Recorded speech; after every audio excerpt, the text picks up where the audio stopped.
Hello, dear students. Welcome back again to the fourth lecture of JNK Reorganization Act of 2019. We have already discussed three parts. You can go to the playlist section and watch those three parts first. And this is the fourth one. We have already discussed 30 sections. Now we are currently discussing the most important section, that is section 32. Okay, let's start the video. So the 32nd section says that LA, that is Legislative Assembly, may make laws of whole UT of J&K in state lists, okay, except public order and police.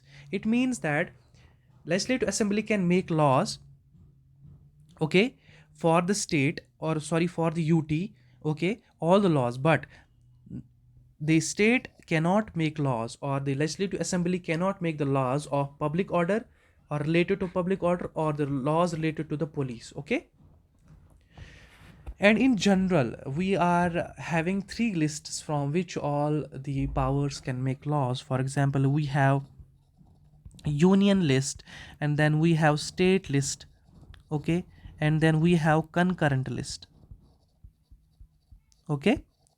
So from union list, union makes laws. State lists, from state list, state makes laws, and from concurrent list, both state and union can make law. But what actually happens here, concurrent list will come automatically because the union can interfere and make law, but parliament can make laws also, okay. Because if it wants to kind of change a law in a state which he finds not suitable, not kind of profitable to the union, or not kind of agreeable to the union, then parliament can interfere at any time and can change that law into the state list, okay. Just remind that in general that LA can make laws except public order and police. Just remember that. This is section 32. Let's move to the section 33, that is exemption of property of union from taxation. Okay. This is very simple. I will try to explain it. It means that unless provided by a law of parliament, legislative assembly, okay, or simply the UT of Jammu and Kashmir cannot exempt or cannot levy the tax of property from union, okay, unless there is a law that is provided by the parliament, okay. So without a law of parliament, the UT of J&K have no right to levy tax on the property of union, okay. That's it.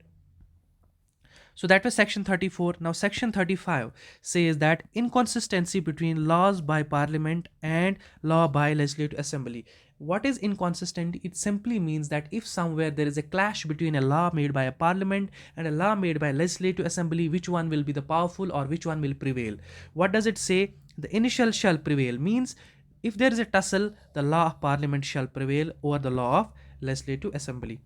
If union finds error in even state list, I told you that it can make easily laws, the parliament can make easy laws from concurrent list because it has the inherent right to do so. But even if it has to make law in the state list, it can change so by the act of parliament, okay. If law of UT passed under president's accent, then that shall prevail in UT, okay. So this is kind of a beneficial statement here, that if there is a law that was reserved by LG to the for the accent of president, and then president passed it, okay, then that law shall prevail over the law of parliament, okay. Not in all the cases, but generally. Parliament to override any time, it again kind of generalizes it in a way that parliament is most powerful, okay. So that kind of generalizes it. It again means that parliament can override again any time on the law of a state, okay. So now moving towards the section 36, that is special powers as to financial bills, okay.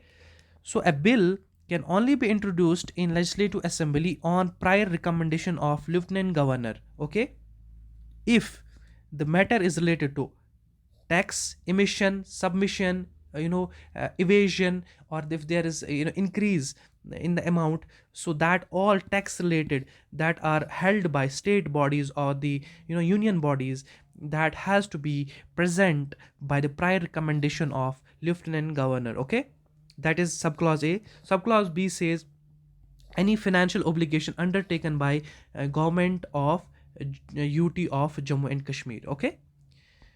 And the third subsection is appropriation of money from UT, or appropriation of money from consolidated fund of UT. Okay, so the consolidated fund from which, if the money has been if the money has to be charged upon consolidated fund, or the money has to be taken on the account of consolidated fund, that bill can only be passed by the prior recommendation of Lieutenant Governor. Okay, as I will discuss in the section D, which I already discussed, charged on CF, that is consolidated fund of UT, receipt of money on account of consolidated fund of Union Territory, sorry, or public accounts of Union Territory of Jammu and Kashmir, that has to be dealt, or present by the prior recommendation of Lieutenant Governor of UT. Okay.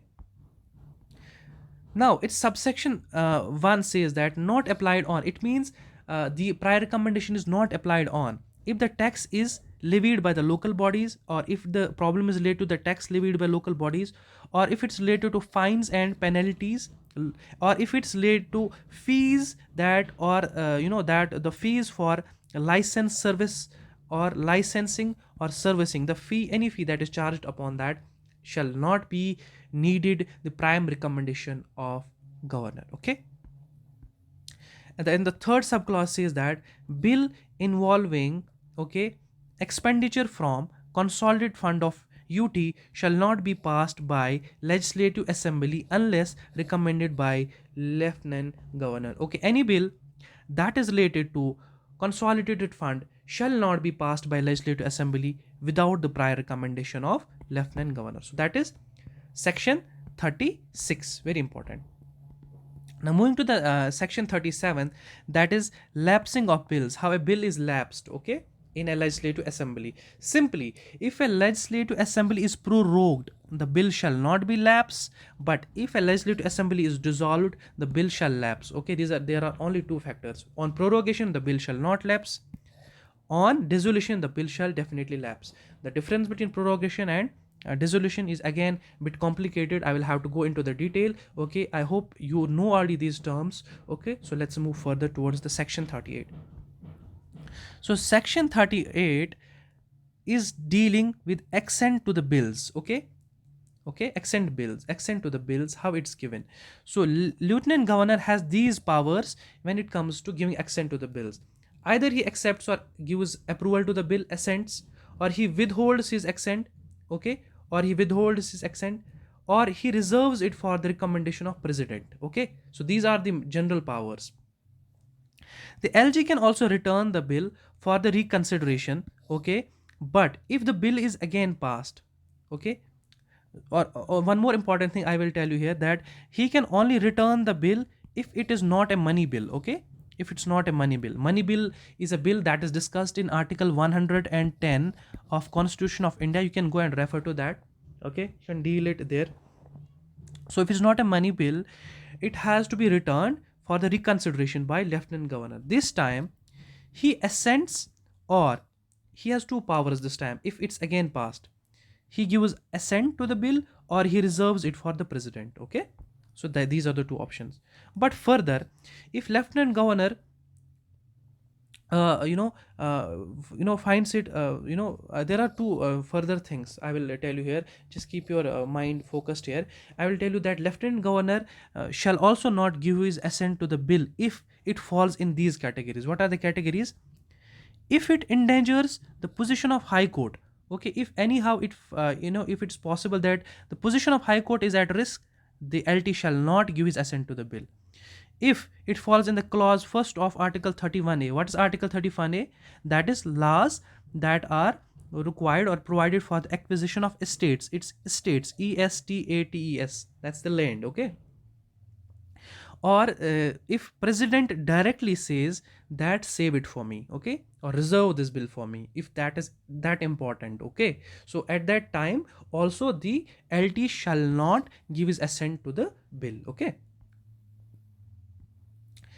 Now moving to the section 39. Section 39 tells us about bill reserved for consideration. Okay, if bill is reserved for the president's consideration. Again, let's not go into all this. I will tell you simply. If a bill is reserved for president, okay, The president may give his assent or withhold his assent and direct the lieutenant governor. He may tell the lieutenant governor to send the bill for reconsideration. Okay, he may give his assent or he may tell the lieutenant governor to send the bill again to the for the reconsideration. But if the bill is again passed, if the bill is again passed by the legislative assembly, he has again the power.